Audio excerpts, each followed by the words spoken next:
June மாதம் 30ஆம் தேதி 13வது பொதுக்கால ஞாயிறு ஆண்டவர் நம்மை அன்போடு அழைத்து தன்னுடைய உறவில் நமக்கு வாழ்வு தருகிறார். கர்த்தரை நம்பியே ஜீவிப்போம், கவலை கஷ்டங்கள் தீர்ந்திடும், கைவிடா காத்திடும் பரமனின் கரங்களை நாம் பற்றி கொள்வோம். கர்த்தரை நம்பியே ஜீவிப்போம், கவலை கஷ்டங்கள் தீர்ந்திடும், கைவிடா காத்திடும் பரமனின் கரங்களை நாம் பற்றி கொள்வோம். ஆண்டவரே, உடைய கரங்களை பற்றிக் கொள்ள நீர் இந்த நாளில் எங்களுக்கு கற்றுத்தாரும். உடைய இறை வார்த்தைக்கு செயல்படுத்த நீர் கிருபை செய்யும். இயேசு கிறிஸ்துவின் நாமத்தில் பிதாவே, ஆமென்.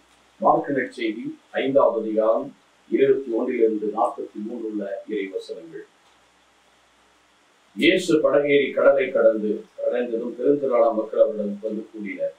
அவர் கடற்கரையில் இருந்தார். தொழுகை கூட தலைவரான ஒருவனான யாயீர் என்பவர் அவரை கண்டு காலில் விழுந்து, என் மகள் சாகும் தருவாயில் இருக்கிறார், நீ வந்து அவள் மீது கையை வெய்யும், அப்போது உடல் நலம் பெற்று பிழைத்துக் கொள்வாள் என்று பரிந்து வேண்டினார். இயேசும் அவருடன் சென்றார். பெருந்திரளான மக்கள் அவரை நெருக்கிக் கொண்டே பின்தொடர்ந்தனர். 12 ஆண்டு காலமாய் இரத்த பெருக்கினால் வருந்திய பெண் ஒருவர் அங்கிருந்தார். ஒரு மருத்துவர் பரிடம் உள்ளதெல்லாம் செலவழித்தும் பயனடையாமல் மிக துன்புறுத்தப்பட்டவர். அவர் நிலைமை வர வர மிகவும் கேடுற்று. அவர் இயேசு பற்றி கேள்விப்பட்டு மக்கள் கூட்டத்தில் அவருக்கிடையே வந்து மேலாடையை தொட்டார். ஏனெனில் நான் அவருடைய ஆடையை தொட்டால் நலம் பெறுவேன் என்று அப்பெண் எண்ணிக்கொண்டார். தொட்டவுடனே அவருடைய இரத்தப்பெருக்கு நின்று விட்டது. அவரும் தம் நோய்கள் நீங்கி நலம் பெற்றதை தம் உடலில் உணர்ந்தார்.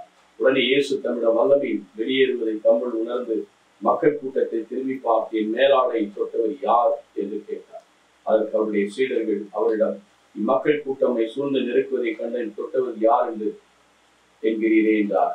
ஆனால் அவர் மேலாடை தொட்டவரை காணும்படி சுற்றிலும் திரும்பி பார்த்து கொண்டிருந்தார்.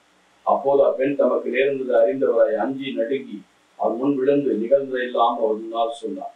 இயேசுவோட மகளே, உன் நம்பிக்கை உன்னை குணமாக்கிற்று, அமைதியுடன் போ, நீ நோய் நீங்கி நலமாயிரு என்றார். அவர் தொடர்ந்து பேசிக் கொண்டிருக்கும் போது தொழுகை கூடத்தின் தலைவனான வீட்டில் ஆட்கள் வந்து, உங்களுடைய மகள் இறந்து விட்டால் போதகரை இன்னும் ஏன் தொந்தரவு செய்கிறீர்கள் என்றார். அவர்கள் சொன்னது இயேசுவின் காலில் விழுந்தும் தொழுகை, அஞ்சாதீர், நம்பிக்கை மட்டும் விட்டுவிடார், அஞ்சாதீர், நம்பிக்கை மட்டும் விட்டுவிடாது என்று கூறினார். அவர் பேதுரு, யாக்கோபு, யாவான் சகோதரர் ஆகியோரை தவிர எவரையும் தம்மிடம் வரவிடவில்லை. அவர்கள் தொழுகை கூட தலைவர் வீட்டுக்கு சென்றார். அங்கே அமளி மக்கள் அழுது ஓலமிட்டு புலம்புவதை இயேசு கண்டார். அவர் உள்ளே சென்று, ஏன் அமளி, ஏன் இந்த அழுகை, சிறுமி இறக்கவில்லை, உறங்குகிறாளே. அவர்கள் அவரை பார்த்து நகைத்தார். அனைவரும் வெளியேற்றிய பின் சிறுமி தந்தையும் தான் தாயும் தம்முடன் இருந்தவர்களையும் கூட்டிக் கொண்டு அச்சிறுமி இருந்த இடத்துக்கு சென்றார்.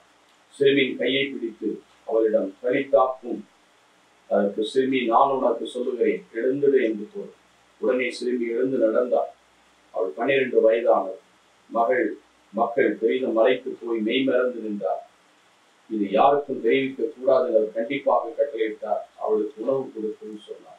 எனக்கருமையானவர்களே, மிராக்கிள், 2 அற்புதங்கள் ஒன்றாக நடக்கிறது. 2ம் பெண்மணி தான். 12 ஆண்டு கால அவதி பெற்றவள், 12 வயதுள்ள பெண்மணி. இங்கே அவர் சொல்லுகிறார், 34வது வசனம், மகளே, நம்பிக்கை உன்னை குணமாக்கிற்று. Your faith has made you my daughter. அவள் ஏன் மகளானால், ஏனென்றால் அவள் ஆண்டவரை தொட்டாள். அது நம்பிக்கை எப்படி வந்தது? ஆண்டவரை நான் தொட்டால், அவருடைய ஆடை விடுமை தொட்டால் நான் குணமாகுவேன் என்று சொன்னார். ஆகவே அவருக்கு அமைதி உண்டாய். இங்கே பார்க்கிறோம் 38வது வசனத்திலே, 36வது வசனத்திலே, அஞ்சாதீர், நம்பிக்கை மட்டும் விட்டு விடாதீர். அந்த பயம் வந்து விட்டது, குழந்தை இறந்து விட்டது. Do not lose your faith. எந்த நம்பிக்கையை கூட வந்து இருக்கிறியோ, நம்பிக்கை தொடங்கிறவர் முடித்தவர் அவர் முடிப்பார். ஆகவே நம்பிக்கை மட்டும் விட்டு, அவனுக்கு நம்பிக்கை தான் அவர் சாகும் தருவையில் இருந்தால் செத்து போவான் இல்லாம, நீ வந்து கையை வையும் என் மகள் குணமாக இந்த நம்பிக்கை இருந்தது. செத்த பிறகு கூட சரி வேண்டாம் நீ முடிய, அவன் திரும்பி போயிருக்கலாம். அவன் கைவிடாது. அது பயத்தில் இருந்தும் அவன் நம்பிக்கையை கைவிடாமல் அவன் கூட்டி சென்றதினாலே அவர் மகளை அவருடைய கரிக்காக்கும் கைகளை தொட்டு தூக்குகிறார். அந்த குணம் பெறும். இங்கே ஆண்டவர் தொடுகிறார், அங்கே பெண் 12 ஆண்டுகள் பெண் அவள் ஆண்டவரை தொடுகிறார். இன்னைக்கு எல்லா சூழ்நிலைகளிலும் இன்னைக்கு கடவுள் சில நேரங்களில் நம்மை அவர் சில நேரங்களில் தொடுவார். நம்முடைய தேவைகளிலே தொடுவார். நம்முடைய கஷ்டங்களிலும் கண்ணீரிலும் பிரச்சனைகளிலும் ஆக்சிடென்ட் நேரங்களில் அவர் நம்மை தொட்டு விடுதலை கொடுப்பார். அதே நேரத்தில் நாம் ஆண்டவரை தொட வேண்டும், ஆண்டவரை தேட வேண்டும், ஆண்டவரில் நம்பிக்கை கொள்ள வேண்டும். தொடர்ந்து நம்முடைய வாழ்க்கையில் ஆண்டவருக்குள் கடந்து சென்று கொண்டே இருக்க வேண்டும். அவரை என்றைக்கு வார்த்தையால் அவருடைய ஆவியினால் அவரை நாம் தொடர்ந்து நாம் அவரை தொடர்ந்து வெறும் சுரூபத்தை மட்டும் தொடுவதல்ல, தேவனுடைய பிரசனத்தை தொடக்கூடிய, தேவனுடைய பிரசனத்தை ஊடுருவி செல்லக்கூடிய. சீராக் 35வது அதிகாரத்தினுடைய ஜெபம் மேகங்களை ஊடுருவி சென்ற ஆண்டவருடைய பாக்கத்தில் திரும்பி வராது, திரும்பி வராது.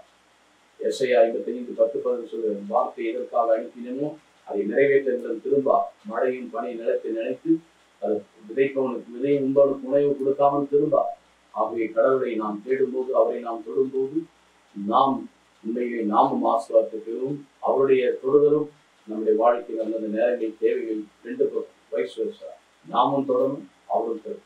இந்த யாக்கோபு 4வது அதிகாரம் அவரை அணுகி வாருங்கள், அவர் உங்களை அணுகி வருவார். நீங்கள் அணுகி போங்கள், அவர் உங்களை அணுகி வருவார். அப்பொழுதுதான் கடவுளுடைய ஆசிரியர்கள் நிறைவு பெற செவிப்போமா. நல்ல ஆண்டவரை நேற்றும் இன்றும் என்று மாறாதவர் எங்களை தேடி வந்து அன்பு செய்யும் மேலான குழுவை நாம் காண்பிப்போம். இயேசு கிறிஸ்துவை நாம் பிதா சுதன் பரிசுத்த ஆவியானவரின் ஆசீர்வதிப்பாராக. ஆமென்.